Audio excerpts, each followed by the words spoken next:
The Fargo Five. We are moving into Fargo Fresh, and we have Santa Claus himself. Hello, Santa. Good morning. This is the Fargo Fresh segment where we talk, I told you before, we detail it past, present, future. Now you, holy buckets, you have a past. I mean, you're 1,700 years old. That's, going back to that, go listen to that segment. That was a lot of fun. Now I want to talk about the future. Yes. What is in the future for Santa Claus? I mean, you've been doing...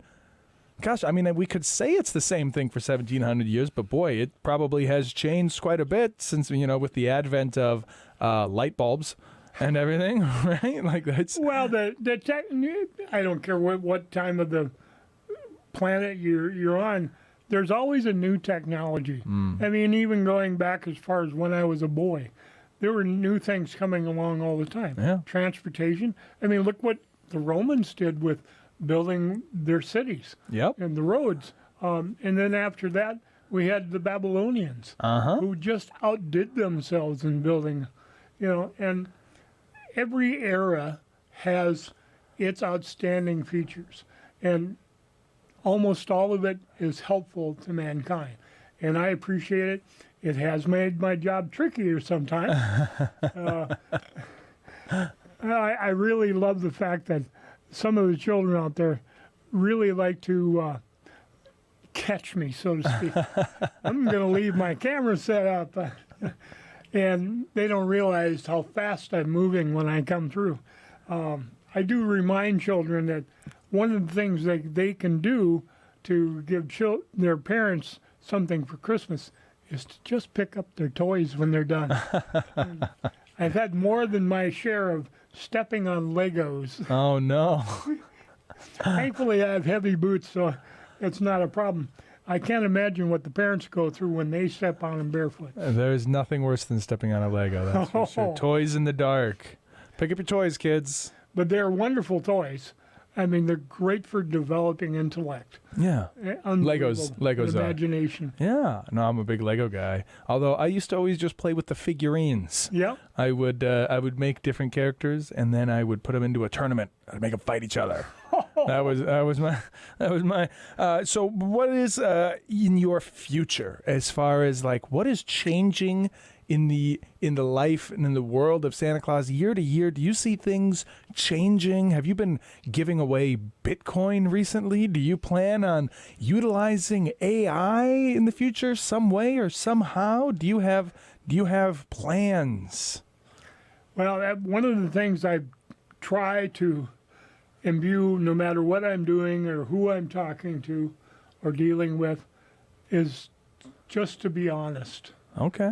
In the near future, Mrs. and I will be taking a short vacation, rest up. Well deserved. And then it'll be like every other year, get back to the shop, work on what we need to develop for the coming year. New technology. We have a whole area that we spend a lot of time on research and development. Now, children sometimes ask for phones or iPads or those kind of things. And although we were instrumental in developing a lot of that, we don't make it. Okay. We make toys. We've always made toys. Okay. I remember very well when the very first marble set we made was nothing more than rolled mud. And we hardened them and dried them, and those were the first toys. Mrs. Claus making the very first dolls with straw and cloth, and every generation has higher expectations, and we work with a lot of companies to make sure that new technology that's fun for children gets developed. Absolutely. And so you're kind of subcontracting a lot of it out. Oh, almost all of it nowadays. Last I checked, there are how many billion children? It's a lot of work for one man and a few of his friends. I like to put this into an equation.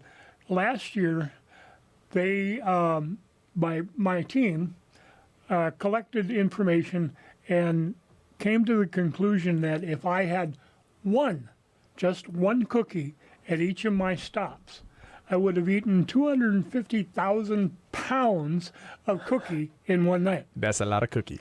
Oh, I got a pretty good shape for that, don't I? I could be a whole lot bigger, but getting in and out of the sleigh would be a problem. So that's how, and not everybody celebrates Christmas. Everybody should know that. Also true. So I don't stop at everyone's house. If you don't believe in Christmas or you don't believe in the gift giving of Christmas, I won't try to bend you to my will. This is what I do, and I do it just so that children have hope and people feel better, at least for a couple days out of the year.